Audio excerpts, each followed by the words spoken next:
Assalamualaikum warahmatullahi wabarakatuh.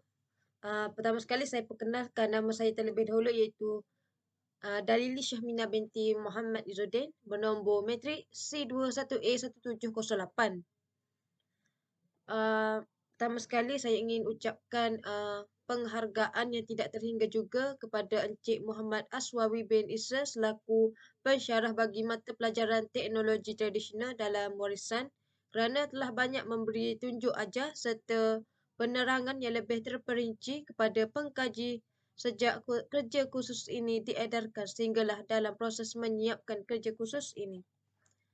Yang kedua, saya ingin memberikan pengenalan utama bagi tajuk kajian saya. Saya memilih seramik bagi tajuk kajian ini. Okey, seramik ini ialah um, bahan bangunan yang terbuat dari tanah liat yang dicampur dengan pelbagai bahan lain seperti kaolin, pasir dan bahan-bahan lain. Dalam konteks ini, seramik ini dapat melibatkan teknik pembuatan seperti pembentukan dengan tangan ataupun menggunakan roda berputar dan metod cetakan, iaitu adalah pembuatan ataupun proses seramik untuk menyiapkan seramik itu. Yang ketiga, penyataan masalah. Okey, kajian yang telah dijalankan oleh saya ini untuk mengenal pasti sejauh manakah seramik ini dapat berkembang dan memberi manfaat kepada masyarakat pada hari ini.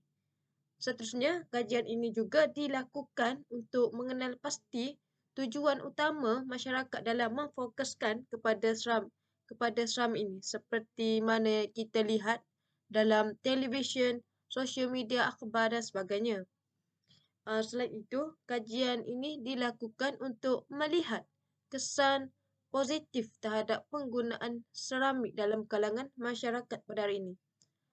Okey, berteraskan permasalahan berikut, pengkaji telah menyingkap kembali tentang sejauh manakah seramik ini dapat berkembang maju dan membawa kebaikan kepada generasi yang akan datang.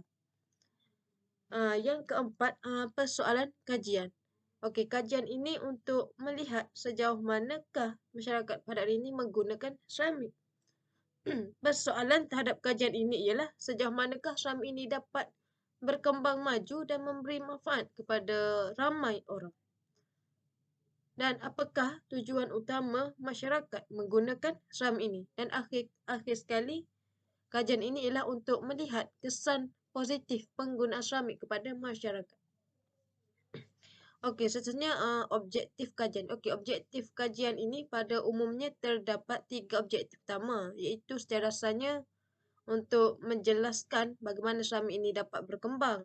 Kerana adanya kajian ini, masyarakat dapat mengetahui serba sedikit tentang seramik yang dijalankan di beberapa tempat. Contohnya, pengkaji telah mendapatkan soal selidik di Kelantan, itu yang berada di Kubang Kerian.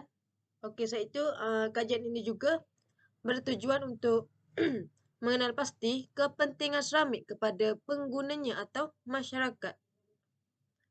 Dalam kajian ini memfokuskan kepada aspek untuk menjelaskan pentingnya kepada masyarakat bahawa seramik mempunyai reka bentuk yang tahan lama, tahan haba, tahan air dan mudah dijaga. Okey, seterusnya batasan kajian. Okey, dalam kajian ini pengkaji telah membataskan kajian mengenai seramik berdasarkan buku-buku sejarah ataupun akhbar kerana dalam pembacaan pengkaji kurang mendapat maklumat yang tepat dan bernas.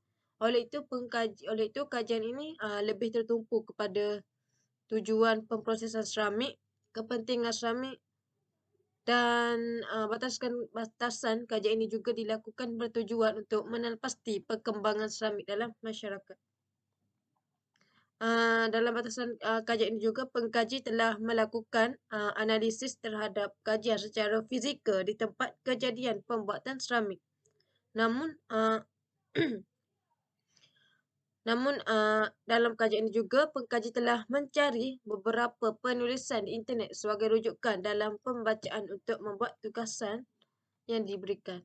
Okey, seterusnya metodologi kajian. Okey, dalam kajian ini pengkaji telah menggunakan kaedah kualitatif yang terbahagi kepada dua, iaitu kaedah perpustakaan dan kaedah teks.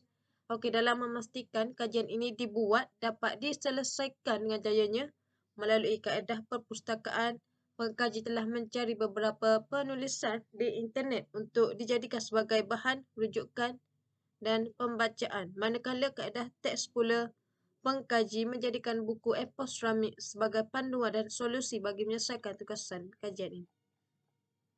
Okey, analisis. Okey, seterusnya analisis kajian. Okey, analisis kajian ni pengkaji telah menyediakan data ataupun maklumat yang jelas bagi mengenal pasti persoalan tajuk kajian ini.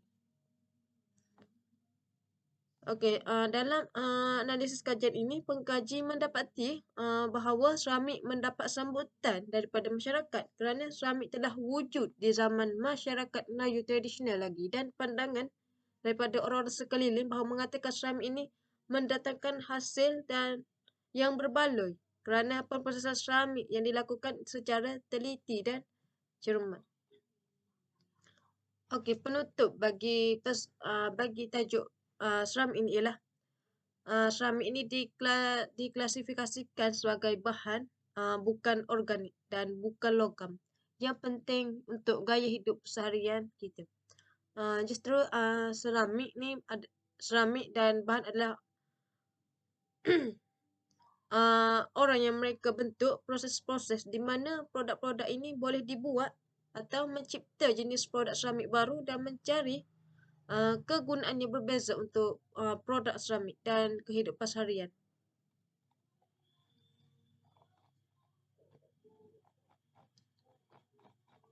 Okey, itu sahaja daripada saya. Sekian, terima kasih.